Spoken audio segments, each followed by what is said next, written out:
Hello everyone, welcome to My Millennial Money. It is September and it is Super September.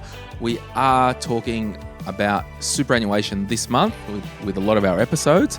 And what do you do when you want to know more information? You get in the pros. Scott Young from Altus Financial, welcome back to the podcast. Thanks, gents. Welcome, Scott. Now, I think it's, I've lost count of how many times you've been on the podcast now, but you're now officially a friend of the podcast. Oh, thanks, boys. Yeah. Nice to feel welcome. It is. Now, just a bit of a plug for Scott and his team. I disclosed in an intimate setting another podcast that Altus Financial are now my personal accountants. So thanks for all the hard work you're about to do. Pleasure, Glenn. And Altus is now our preferred recommendation for people who are seeking accountants. So, and the reason we like kind of preferred panel is people will ask in the Facebook group, oh, I need this or I need that. Yeah, sure, people will put in, I've had an experience with these, but if you're on our preferred financial advisor panel, if you're on our preferred mortgage broker panel, or if you're our preferred accountants, John and I have actually personally sat down, screened you, and installed security cameras in your house without you knowing. So I like what you've done with the new lounge. It's intense. Thanks, intense. boys. So we are talking about super. And speaking of super, our show partner, Sun Super, we can't do this podcast without them. And I would really encourage you, if you are reviewing your superannuation, particularly in September, because that's what we're kind of doing, Super September. We're just asking everyone just to do a pulse check on your super, like at daylight savings time. When it changes, the fire brigade say, check the batteries in your smoke alarm. So let's use September. It's a bit of a nothing month. So let's review our super. Sun Super have an exclusive member discount program. So if you're a Sun Super member, you've got access to this. It's called Dream Rewards, and they offer discounts, and this is so cool, on food, fuel, fitness, holidays, furniture, fashion, and further education. So Good concept, isn't it? yeah, and I think it's important because particularly when COVID hit, I got an email from Sun Super saying, oh, we've got these education providers and you can, enroll with them as a member and get a discount. So I think it's just all about value adding in this world. And I know with a lot of things in our society, it's a race to the bottom in terms of fees. So fees are kind of just the hygiene thing, like everything's reasonably priced. And Sun Super do have actually quite low fees. But it's like, what extra value can you get? Yeah. What's the value add? So you ready to unpack all things self-managed super funds, Scott? We are. Ready when you are. Do it. All right, let's crack this whip. And I've got my little Excel spreadsheet, and we've got a heap of questions that we will get to from the Facebook group. It's like, how much do I need? Who can be in my self-managed super fund? Yeah. What assets can I buy? So we're going to talk about all this stuff, but I just want to start by saying whether you're a member of our show partners fund, Sun Super, or you're John Pidgeon, the rules are the same for members of super funds in Australia. There is a little bit more scrutiny that Sun Super and the retail and the industry funds have because they've got APRA oversight. But broadly speaking, John's got a self-managed super fund. He can't just log into his internet, withdraw 20 grand and buy a new boat. Whoops. Now Hashtag don't audit. You're 100% right. So we'll start, I think, with the trustee discussion. So, Scott, you've got a self-managed super fund, is that correct? No, I don't. You don't? I don't. Oh, I thought you did. No, I don't. And look, some of the questions here, obviously, will maybe help understand why someone, myself, doesn't yet have one. Yeah, high-flying accountant with a big business doesn't have a self-managed super fund. Yeah, still only young. You are. He's under 40. He's under 40, Yeah. just. You old guys, gosh. Well, let's start straight up. People go, I want to start a self-managed super fund to do X, to do Y, and we can get to all these reasons. But how much do we need? John, we'll go to you second. but we'll go to Scott first. What do you tell clients if they call up and go, "Oh, Scott"? Based on listener feedback. Yeah, that's right. Yeah. There was a review like, let the guest answer first. So give us 10 seconds and then we'll get back to John, Glenn and I. We actually don't need you on the podcast, but it's our show. But we'll go to you first. Yeah, look, good question, Glenn. It seems the dollar value is the same amount that seems to have been around for the past 10 or so years, around the 200 to 250 in combined member superannuation balances appears to be the level where the potential benefits or goals out of setting up an SMSF can be balanced against the costs and compliance of managing one. Yeah. So just to clarify, how many members are you talking when you're saying combined members? Yeah, look, good question, John. A superannuation fund can only have a maximum of 4 members. So in most cases when we say that balance, we are talking about a family unit, so normally 2, okay? But there's a maximum amount. There isn't a minimum. Well, there is 1. Yeah. But so between 1 and 4. Yeah, sure. So if Jim and Jane are sitting at home saying, yeah, I'm setting up or looking to set up a self-managed super fund, I've got an 8-year-old and a 12-year-old, are they in the 4 or do they need to be 18 before they're included in there? Yeah, look, good question, John. In a lot of family cases, you do have mum and dad and then the 2 adult children who are members of the family super fund. Yeah, and I've also seen it could be business partners. They might put their money in a self-managed super fund and buy the factory bay that they've operating the business out of within that fund. So basically what you're saying, Scott, the 4 members of the fund, you would want to make sure that with the members' money combined, it gets to that threshold. Yeah. It's not each person having 200 grand bringing their money in. So it's basically if one person's got 100 grand, the other spouse might have another 100, and then the adult kids are starting their career and got some rats and mice in their super fund, we'll just throw it in there. Yeah, that's right, Glenn, because when you're balancing the objectives or the intentions of the members, you're also overlaying that against the costs and the complexities of administering. So the costs and complexities are across the SMSF, not technically across how many members or the quantum of balances. So therefore, the higher the members' balances, it means the cost and time to administer are spread across a higher invested amount of money. Yep. So I've got my little spreadsheet up in front of me, and just for a real practical example of this amount of 200 or whatever, I mentioned on a podcast a couple of weeks ago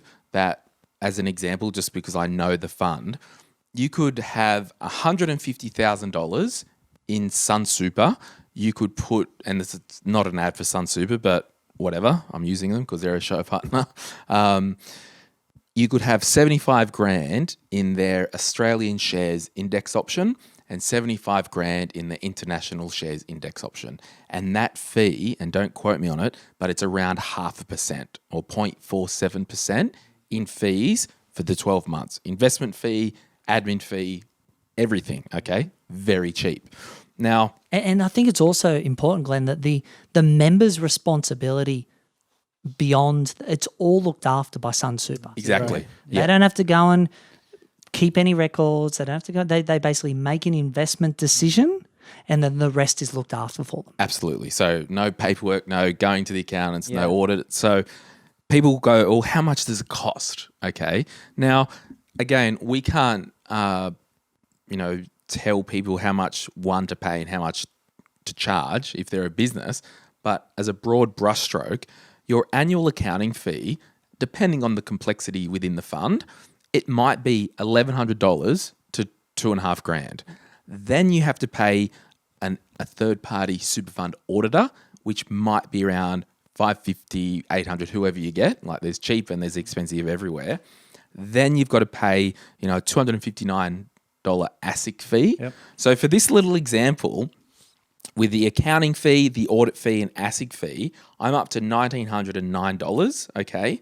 So if I put 150 grand in to my little Excel spreadsheet here, overall fee for the year is 1.27%. Okay. So knowing that if we've got 150K in our super with Sun Super and we've made a 100% growth portfolio, 50% international, 50% Australian at 0.5%-ish, if we want a self-managed super fund, we've got 1.27%. Yeah. Now, And just not to pull apart your numbers too much, Glenn, please, you're an accountant. but equally, they haven't also yet made an investment decision. No. Exactly. So now if they go and put that money with a manager or they go and use direct equities to trade, there'll be brokerage, there's time, all those Yes. different things. And so this is just basically going to rock up at the party. Yeah. Like that's, and then, so if I change that number from 250 from 150, the fee then is 0.76. Yeah. So that's when you really start to see. But again, if we go, oh, we're really loaded and we've worked hard and had some good investment decisions, if we put $500,000 in this calculator, 0.38%. Yeah. So that's when your scale really gets happening. But I think you're right. One, we have to choose, are we buying a property and then we've got fees with the real estate agent and all that? Or two, I think in a lot of these scenarios, people look at the hard costs like we're looking at now, but what about the soft costs of collating paperwork for the accountant? What about the soft costs of, you've got to make sure that there's life insurances for the members because that's an ATO requirement. time You've got to involved. consider. There is so much you have to do. And I guess we are pro-choice on this podcast. We want people to be able to be informed. Definitely. And at the end of this episode, I think it will be apparent whether it might be for you or not, a self-managed super fund. Yeah. So the question of how much do you need? Well, you don't actually need that much, but it's then a question of what percentage of fee do you want to pay in your self-managed super fund if you set one up. So when you look at, I suppose, in your experience, Scott, why do people move or have that conversation of wanting to set up a self-managed super fund? Is it to have more control or do they think that their existing super fund's not doing the job for them in the return, or what is the main one that you think? Look, good question, John. And I think there's a couple of things. I think control is definitely an element of it. I think there's this perceived natural curiosity, which is wonderful as humans that we have, that we feel that something sounds sexy or I've heard about it. Thanks to marketing. Thanks to marketing. Yeah. And there is, like, let's not get me wrong, there's a history here that SMSF structures and setting up and administering can be bloody good for advisors. Yeah. Yeah. They can Absolutely. be. So, Yeah. and I think the regulator has really caught on to this and has therefore really stipulated quite strong statements of advice being required, understanding an individual's circumstances before you actually advise. Yeah. And I'll just add to that, the setup costs in the first year, you might have to pay $3,000 to $5,000 in some instances to set up the super fund. I know there's cheaper options, but I think you just need to know that if you're doing this, you're doing it, and you're going to be committed to fees. Yeah, and I think it's got to be, as you said, it's commitment for the long haul too, right? But I think if you when you really get down into the actual reasons that do stack up and make sense, control can be important to a number of people. Yeah. Right. So they feel the fact that they, at a push of a button, can move their money around, or can safely see that cash account, whilst it's sitting in an SMSF, they can log in and see it every day. That can be an element. Or they come to a point or stage in their life where they feel they wish to go and undertake a certain investment that basically they don't have the flexibility to do in an industry or a retail fund. Yeah.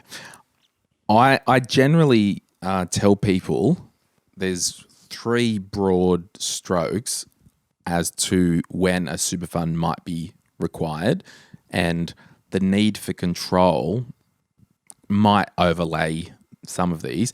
But number 1, you've got a burning desire to buy a property with your super fund, be it commercial or residential. And in Thursday's episode this week, we've got a bonus episode where we're talking with a broker who's done over 300 loans for self-managed super funds. So we're going to go deep with just the property part. So number one, you've got a burning desire for property with your super. Number two, you've got significant wealth and it really stacks up. Like I was just, when I put in 500 grand, so it really starts to be attractive in terms of just rocking up with the fee there. Or number three, if there's a complex estate planning issue, whether it's a blended family. So whether there is wealth involved and it's a blended family, because I'm reading one product disclosure statement right in front of me, and we do have some episodes coming up with an estate planning lawyer, superannuation falls outside of your estate. So if you died tomorrow, your super doesn't automatically just go to whatever it says in the will.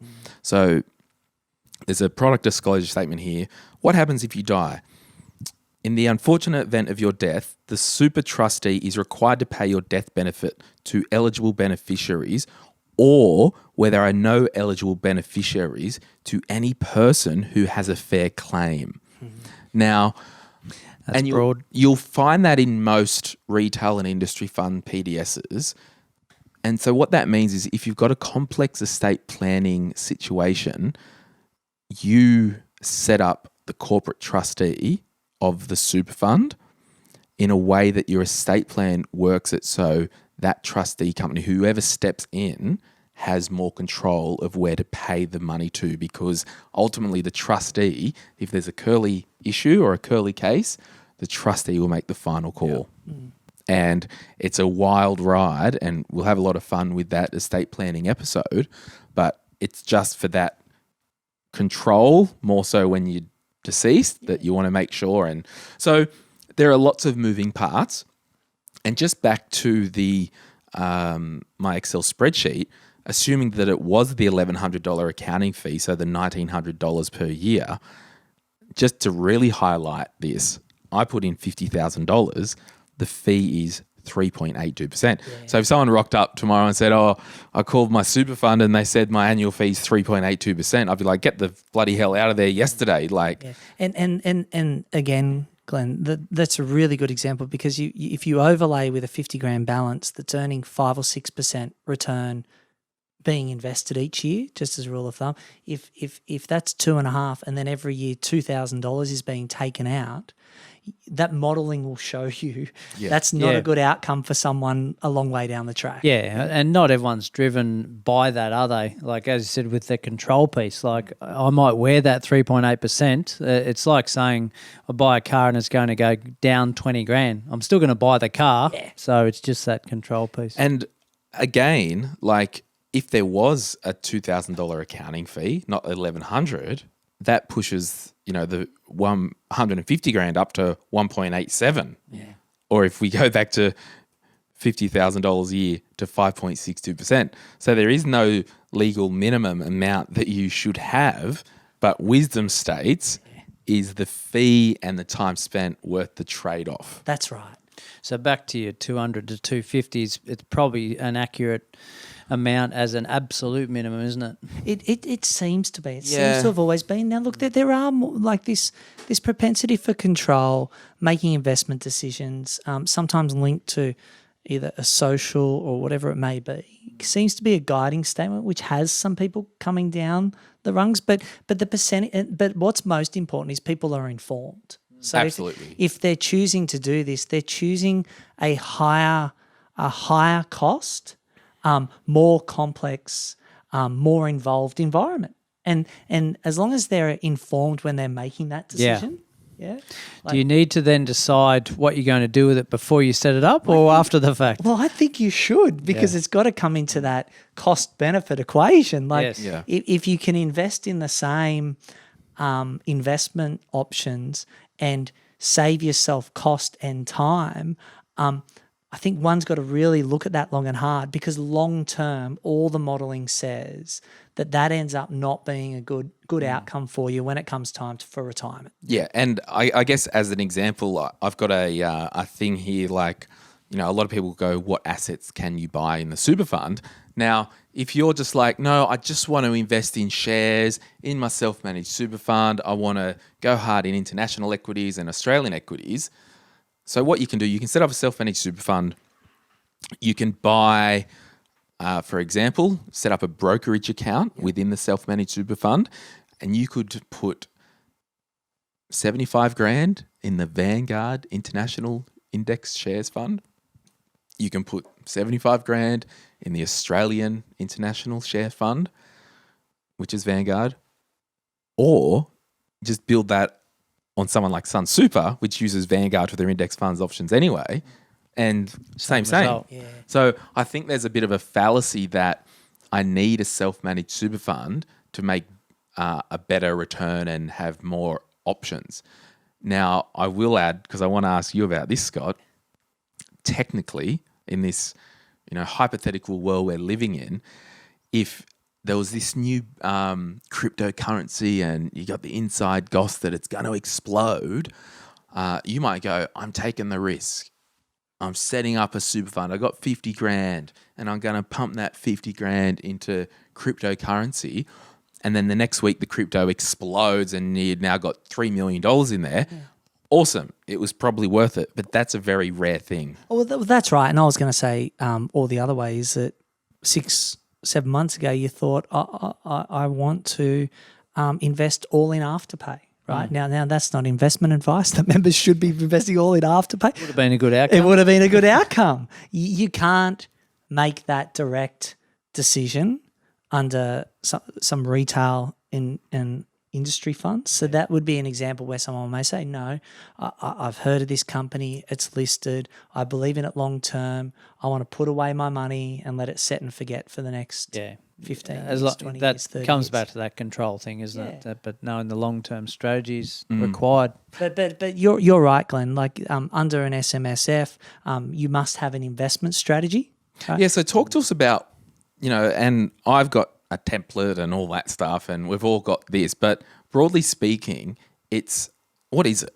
Well, the trustees on behalf of the members need to make a decision in relation to how the members' monies will be invested each year, right? So you need to allocate the capital, and it's usually within parameters. So it's no different to when you see some of these listed investment funds, right? They'll say we can keep cash between 0 and 5%. We can have between 10 and 30% in international equities. We might have 50% in property, right? That same investment strategy needs to be agreed by the trustees each year. Yeah. And then that is how the investments are to be facilitated and managed. Yeah. So there's flex there. So you could have 95% property, you could have 98% property, you could have 2% property, you could have any which way in between. Again, back to your point before about a cryptocurrency, that could be there. So could someone who expected the world to fall apart, they might say, I want to put it all in gold, right? Yeah. What needs to happen is whatever those investments are, they need to be evidenced. Yeah. It's a documents, paperwork, because the super fund is also audited each year, which you said, Glenn, and part of that would be substantiating that those investments do exist. Have created, yeah.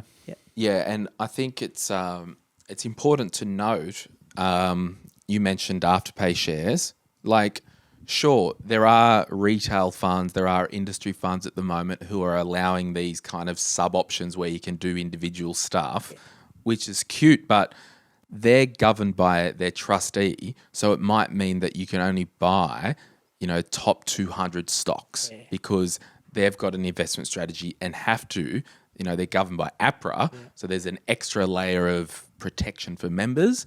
So it might be that if you do have that burning desire to buy an equity that, your uncle runs the business and you've just got confidence, you've got it, you might just want to invest in it, you'll have to do it in a self-managed super fund because there's probably not a retail offering that will allow you to put your super money there. No. That's right. Yeah. And then that comes down to, well, I've only got 100 grand. I know it's expensive if I was to just put cash in the normal retail fund option and cash in the self-managed super fund account.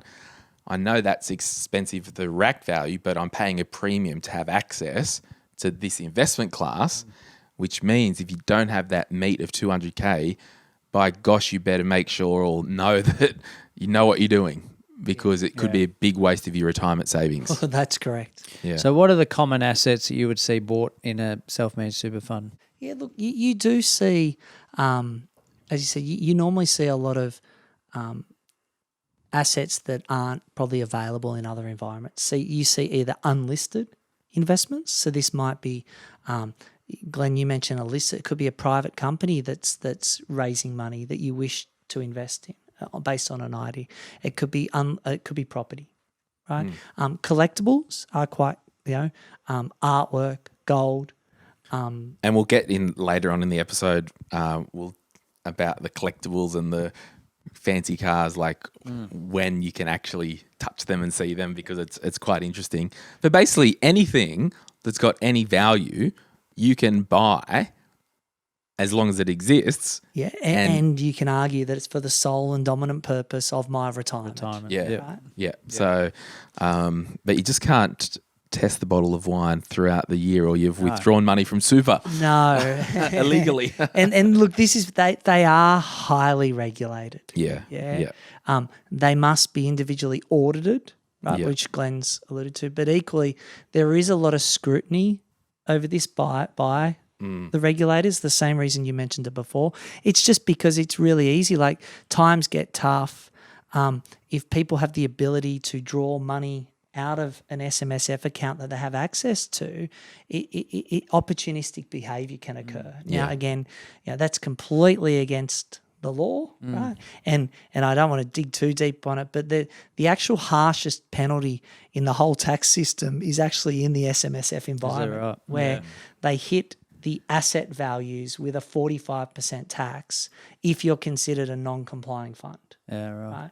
Which is not like, that's saying that your tax isn't on the income. The tax is on your 200 that you've The actual saved investment, away. yeah.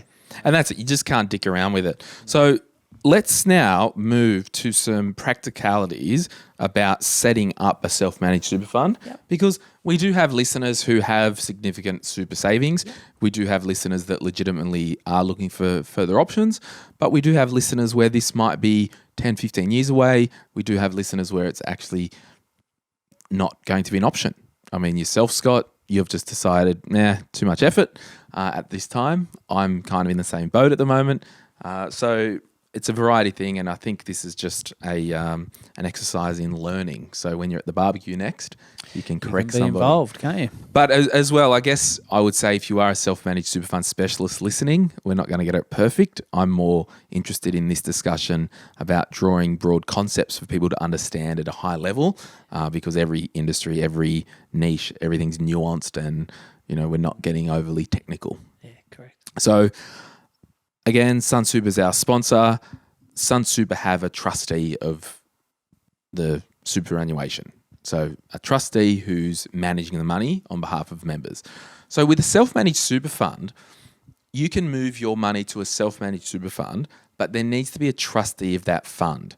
Now, it can be the individual member, but what's the other option? A corporate trustee. Yeah.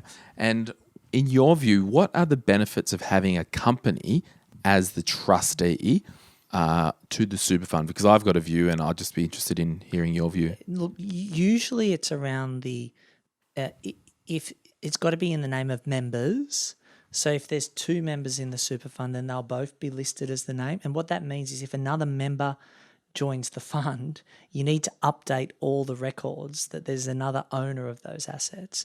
Equally, then there's also can be complexity or separation from a paperwork perspective that it's in John's name, but it's actually in John's name as John's super fund's name, as opposed to just John Pidgeon in your own right. Yeah.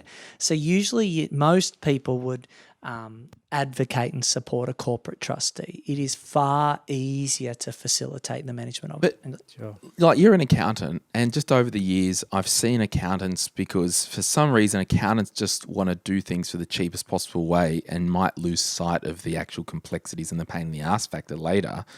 Like, it's just so messy with paperwork in your life. If you've got shares in your own name, shares in the super fund, because you might get a statement that comes in that says John Pidgeon, and you're like, oh, hang on, is this John Pidgeon as trustee for the John Pidgeon super fund, or is it John Pidgeon as in I own it myself? So I would always tell clients, use a company, because then you know it's actually separate and it's easy to track.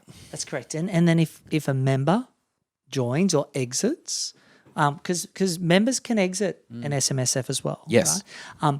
There's no change in that asset, or you don't need to. We don't have to log into the registry, Self-Wealth or CommSec and say there's a name change. That's correct. Yeah. Likewise, if a member passes away, Yep. it's just so much more straightforward to deal with a corporate trustee. Yep. And I think the other thing, Scott, it's probably a small percentage factor, but if you're ever in breach, there's usually, in terms of super funds, there'll be a fine per trustee of the self-managed super fund. But if there's 4 members and a corporate trustee, there's only one trustee. Correct. Not 4 trustees. Yeah. So it's kind of just a bit of a risk management thing as well. And I think most serious estate planning lawyer would say use a corporate trustee. So it's just a shell company. There's nothing in the company, but there's the directors of that company are actually the members of the fund. That's correct. What about, so you set up your self-managed super fund, Scott. We'll assume that we've got the corporate trustee, which is the company. We then need to get a bank account for the super fund. What's the go with that? Is it just an everyday bank account? What's the deal? Oh, look, it's no different to setting up any other bank account. So, Glenn, you make an application to the bank. They would likely want to see the deed for the SMSF and also the certificate of incorporation for the corporate trustee, and away a bank account gets set up. Then the SMSF will need to apply for an ABN or a tax file number.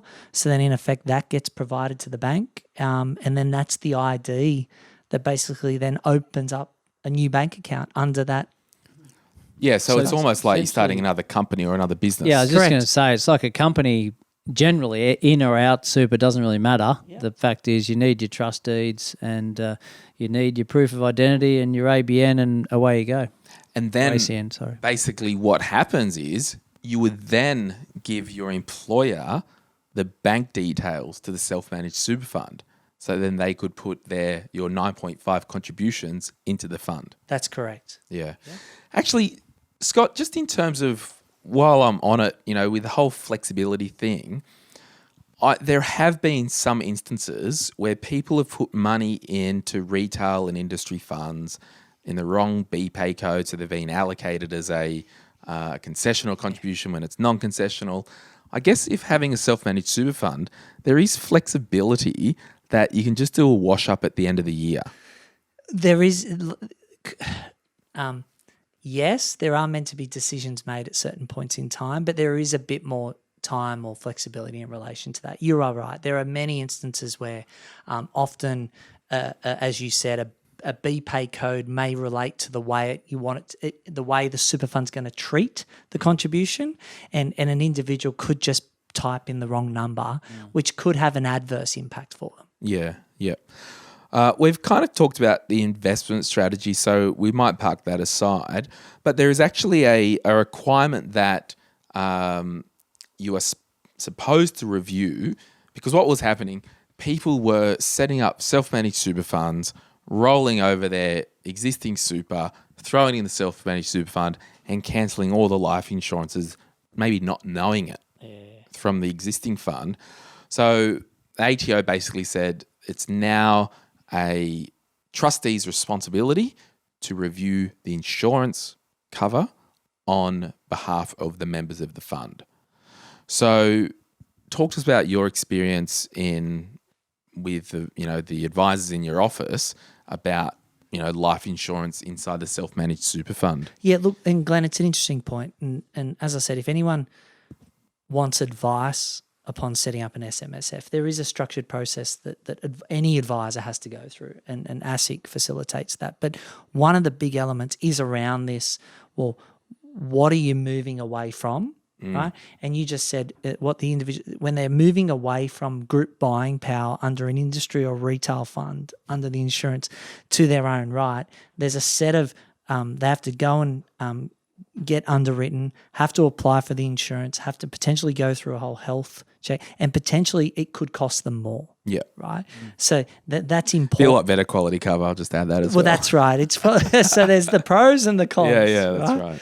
But there is an absolute process that they need to go through, and members need to be aware of that. But it is, you said it before, it's often a blind spot.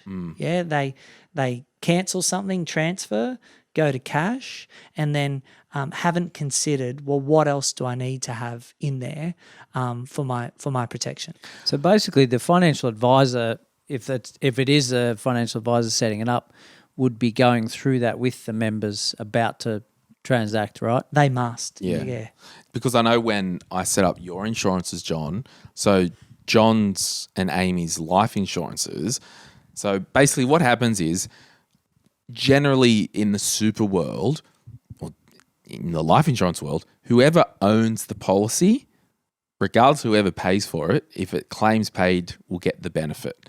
So basically, John's life insurance on his life, the owner of that policy is the John and Amy Pidgeon bloody self-managed super fund or whatever your fund's called.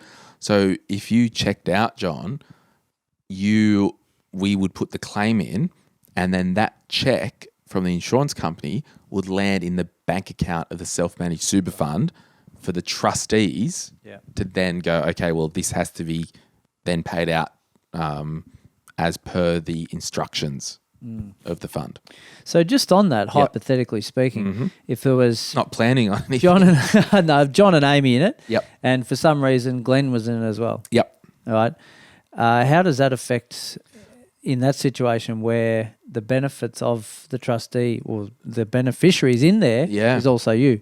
Yeah. So, Scott, do you want to talk? Maybe it's a good way to talk about the annual statements and member benefits section. Yeah, I was going to say, so each year, when the financial statements are prepared and then they're dissected, there's a member's balance that's recorded each and every year, and it must be reported, and the members need to be informed. So say there's $1 million worth of assets, and there's 4 members of a fund.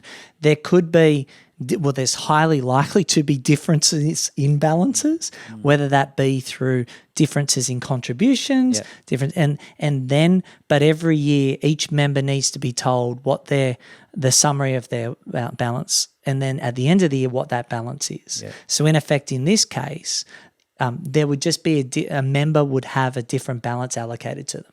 But I guess what John's saying is, we'll just keep it round numbers. If there was 500 grand in John's super fund, regardless of insurance, and John checked out, that 250, if it was a 50-50 membership split, would have to be paid out of the fund into the beneficiary's bank account, which would be Amy in this instance. Now, at that point, Amy can go, well, what do I want to do with my 250? She might want to contribute that back to super. Correct. But she might not. So it has to be paid out. Your member account, when you die, it can't stay around forever. No. It has to be that's closed. correct. It needs to be dealt with. Yeah. And look, that's an important point. And because there's different things that often a level of cash should be maintained to make sure there's liquidity. Liquidity. Well, right? actually, let's hypothesize if you guys owned a property in the self-managed super fund that was worth 500 grand and you died, what's going to happen? The property has to be sold or liquidated to pay out your member benefit. If that's the way it's to be dealt with. But is there a way around that though? There's life complexity insurance. Yeah. There would be. Yeah, it probably goes beyond the scope of right now. It's an interesting one, but an important one also. Totally. But it is. But Glenn's point, right? Usually you go, well, insurance should underwrite that risk because it's no different to a family home, right? Isn't it? Here's an asset. It's illiquid. In the event of X, how do we protect against it? Yeah, because you don't necessarily want to sell your assets when one member dies because it's travelling along okay and it's liquid and the yields are high. And then once someone dies within the super fund, the estate can't be managing a freaking super fund for eternity. Like, it needs to be wound up and paid out. So, and that's why when you're in this self-managed super fund world, there are complexities. And, you know, there is estate equalisation insurance and all that stuff, but it's a wild ride. Yeah. And look, just again, we can talk different scenarios, but you could have two business partners decide to do it, to go in a property venture. Things are going well. They have a falling out. One member says, well, I want to draw my money out of the fund, right, because we're no longer in business together. Well, the fund hasn't got the cash. It's already invested, yeah. Yeah. That's right. So It's a joint venture essentially, isn't it? yeah. Yeah. Yeah. So, yeah, and that's a whole thing. It's like when you do have a self-managed super fund, if you did do it to buy a property, you want to make sure there's cash in the bank account, because what if there's no tenant? Yeah. What if there's a period of time that you're out of work and your 9.5 isn't going into the fund? Yeah, so What if just the- like you've got your buffers in your personal life. What if at that same time your annual insurance bill comes in at $3,000? I mean, there are advantages in terms of throughout the year, like you'll pay tax once a year. So when money goes into super, there's a contributions tax of 15%. You might put 10 grand into super for the year, for example. That money might just sit in the savings account in the super fund earning interest. At the end of the year, then you will pay that tax when the super fund does its tax return. Yeah. So Correct. it's a wild ride, and it's not to be dicked around with, I would imagine. Yeah, but going back to that point at the start, well, if you've seen a marketing brochure and it's like, oh, this sounds cool, setting up a self-managed super fund, I can do this, this and this, and I've got all this control, the financial advisor needs to be sitting down in complete detail and outlining all these things if you haven't listened to this podcast already. That's correct. Yeah, got that. Yeah, so, and I think I just want to drive home that a common misconception is, you know, if there was a couple, you know, de facto living together, spouse, married or whatever, both put their money into a self-managed super fund, the fact that one person put in $100 and the other one put in $50,000, that percentage of the super balances would, if they never put any more, it would just increase and decrease with the cost of the investment. So It will always be reflected yes, each year. yeah. Yep. So that's kind of a big thing. It is a pooled fund, but there's minutes in the pool of what members own what. Yep. So we might have a quick break. We'll come back with Community Member of the Week, and then we'll go through some of these questions in the Facebook group. All right, Community Member of the Week, Sarah. Hello, thanks for listening to My Millennial Money. Sarah's 23-year-old project manager from Bris, Vegas. Her money goal is to buy her first home, which is cool. She can't buy it with a self-managed super fund and live in it, and we'll get to a bit more around that soon. And we asked, how are you achieving this goal? She said she organised a mortgage broker through your website, then went to check out some display homes on the weekend. So she's kind of new. Sorry? She's going new. She's going new maybe, or she might just be getting some inspo for reno. Could be. But I think it's important, like when you are after your first home, get intentional, you know, clean up your consumer debt, speak to a broker and get a running track, because I think most people will find that it might be able to happen sooner than later. Yep. And this is the silliest money mistake she's made, buying Webjet stocks. Oh. So they probably She would wasn't have to know, was she? had a bit of a plummet with this COVID thing, I would imagine. They have. So there you go. Well, Flight Centre have held their own, haven't they? Just, I haven't actually limited looked. look at it. Yeah, But, I haven't looked. But well done, Sarah. Sarah, thank you so much for being part of the M3 community, and thank you for listening. And if you want to send us a message on LinkedIn, why do I say LinkedIn? Send us a message on Instagram, and I'll send you a copy of Paul Benson's new book, Financial Autonomy, who we had on the show recently. He sent some copies here to give away. So Good on him. there you go. Now, let's go to some questions from the group about this self-managed super fund business. And actually, we might just start. Can we just maybe swing back around and talk about tax. So a common strategy people might do is buy a property in their super. And again, on Thursday, we'll go deep in this. Hold the property. And then when they retire, they might move into it, because you can't live in the property while it's in your super accumulation phase, Correct. because it's very naughty. Correct. So basically, when you get to age 60 and cease work, you would ordinarily move your super monies to pension phase. When money's in pension phase, you're over 60 and have retired, as it stands at the moment, you could take all your money out tomorrow, tax-free, and below it. Correct. Or you could leave it in there and the earnings are tax-free. Yes. So you've got options.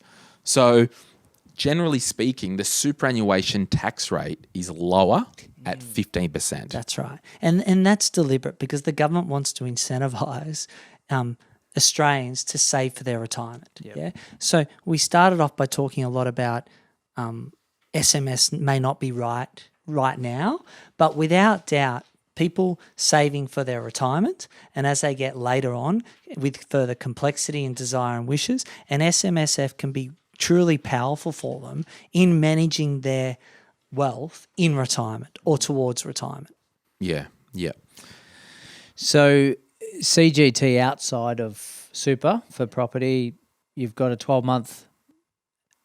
After that, you've got a 50% exemption. That's correct. Right. Any changes inside super on that? Well, to Glenn's point, if it's in pension, it can be zero.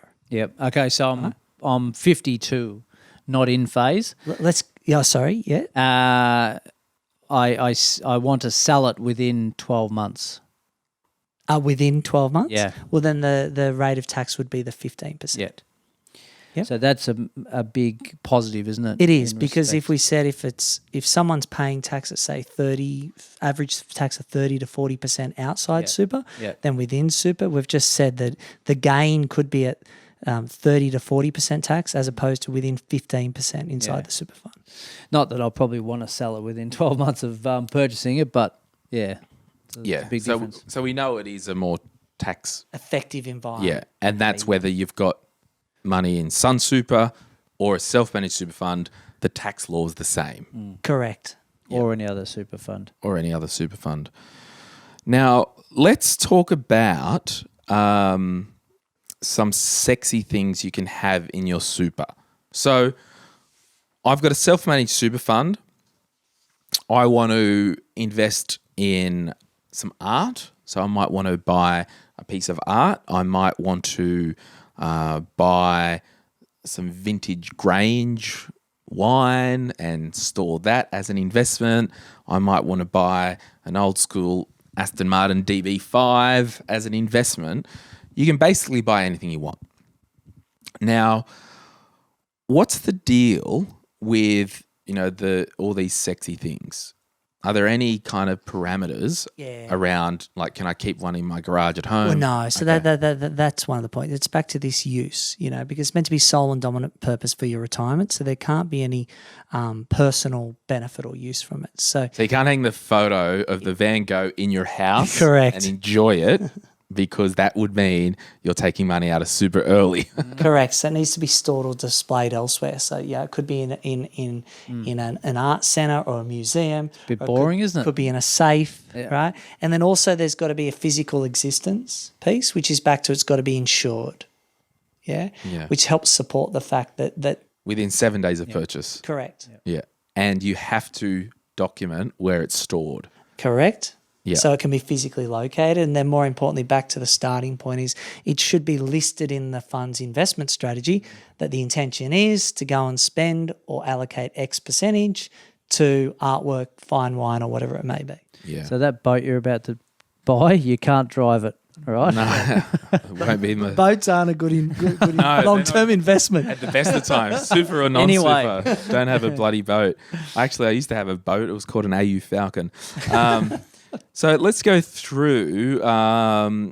Jared Adam in the Facebook group said just general pros and cons, benefits and disadvantages. I mean, I think we've made it pretty clear. Ella Hannon said Hanan, that's French. Ella said basic, super basic, but what are they and how do they work? So I think we've kind of answered that. Daniel Walker, thanks for listening, Dan. What would you consider a good starting balance be? Is there a threshold to make it worthwhile? Again, I think we've covered that. Fran said, I looked into it and I was told 100K. I'd be interested to hear others' thoughts. And it can be whatever you want. Yeah. But, you're saying 250. I used to say, clients, let's not even have the freaking discussion unless there's 150. Yeah. Then we can at least pull some numbers up. But it's going to be pushing that 200, particularly because of the drama of audits and accounting fees are going up, and you've got to get advice and complexity, setup costs. So, yeah, and generally, more often than not, it's property that people are going to buy in your self-managed super fund. So it just purely comes down to deposit amounts. Like to buy something for 300,000 as an absolute minimum, you're going to need the best part of 100 anyway, aren't you? Which would leave you dry of anything. Yeah, and that's it. Like if you're going to buy a $500,000 investment property and borrow money for it, you're going to need a $150,000 deposit or a 70% LVR. So you really need 200 grand before you pick up the phone and talk to someone. Yeah, to make it work. That's right. Yeah.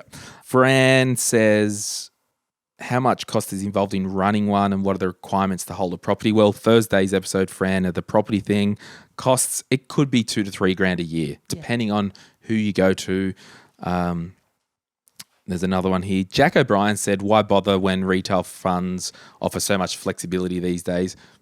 Good one, Jack. Yeah, it's a comment, and it's a true comment. I mean, what else have we got here? Belinda says pros and cons of having property in self-managed super fund. So just on that, John, a big con of having property in self-managed super fund, if you go to one of those seminars, that's a con. Just joking. Back off, everyone. A big con would be if you did buy a property within the self-managed super fund and it grew in value 300 grand, well, what are you doing with the equity? Nothing. Yeah, nothing. Unless you sell it in the super fund and then buy 2 more properties in the fund. Yeah, that's your only option, really. But I suppose on the flip side, you enjoy the lower capital gains tax when you do sell it. Yeah. I got an email from Gary Palmer. Morning, Glenn. Reese, self-managed super fund you're recording. It would be great to cover cost versus time. Traditionally, it's been an issue, but tech is helping change this. However, most services and tech platforms still charge, $1.5 grand for admin fees and $400 for an audit. So if you have 100 in super, it's still 1.5 in fees. If you have 50K, it's horrible. And I use that exact kind of example. Gary said self-managed super fund is just so the rich can get richer due to fees. Looking forward to you to debunk this. I don't know if it's the rich get richer. I just think it's an option in our society that you're welcome to use. I think that's a good lens. No one, because the rich can get richer with a traditional super fund. That's it. Yeah, I think what he's referring to is he not referring to the financial advisors charging a large fee to set it up? I just think the fact that he's talking about, you really get that fee scale with bigger account balances, like I indicated. But I mean, Sun Super's platform, up to 800K, it's 0.1% admin fee. Like, there's so many cheap super funds anyway. Yeah. Look, it could be, and look, we don't quite know, but it could be around that there was a lot of stigma attached because there was, and remember now they've limited it to in pension maximum balances of 1.6. Yes. Right? Yeah. Which, it used to be unlimited. Do you remember when they first introduced the super changes? You could put $1 million. That's what I was about to say. We had people borrowing against their homes to put money into super. So I think if you look back, there was that propensity to feel that there was opportunities available to probably many older Australians that are now probably not available to many younger ones. Yeah. That was the circumstance at that time, right? Yeah. Yeah, I mean, there's a lot of questions here in the Facebook group. How much, Vic Fell says, she said, how much time does it take to managing a self-managed super fund? And these are the soft costs that we talk about. Yeah. I mean, Bugger all if you're not a day trader. Well, that's what I was about to say. And look, that's probably a good segue into it. That one of the rules also says that the super fund cannot carry on a business. Mm-hmm. Yeah. So that's a good point, John. That and nor should it, right? But I can buy shares in a business that I don't otherwise work in. Correct. Yeah. Yeah, that's right. But look, John's right. It all depends. Like if you put it in a passive investment portfolio that you put on a platform that you can manage all the reporting on, the time really isn't that high. But then it goes back to, do I need the self-managed super fund anyway? That's exactly right. And then for me, it goes back to, do you have significant wealth that might be a bit complex, that you have some other complex estate planning considerations? Yep. Yeah, I mean, it's probably a bit of a tax haven for some people, isn't it? If you go and buy $1 million asset in self-managed super, and in 10 years' time, you go into retirement phase, right? And it might be worth $2 million, for example, like best case scenario. All of a sudden, you're walking away tax free. Yeah, but you've now got the 1.6 mil caps, so it's not as good as it used to be. But But it's still in there. it's still better than outside. Oh, environment. all day long. Yeah. I mean, 15% tax above the 1.6 is better than 0. Yeah. So where you see Oh, is better than 30 outside, or whatever Well, it it could is. be higher than 30 outside, couldn't it? yeah, where you see this, it often work quite well is where people have a job or they leave a job, they start a business, they want to buy a business real property. You know, the building that they're operating in, they're committed to the site. They run a business for 20 years from the site. Property Yes. goes up in value over the 20, 30 years.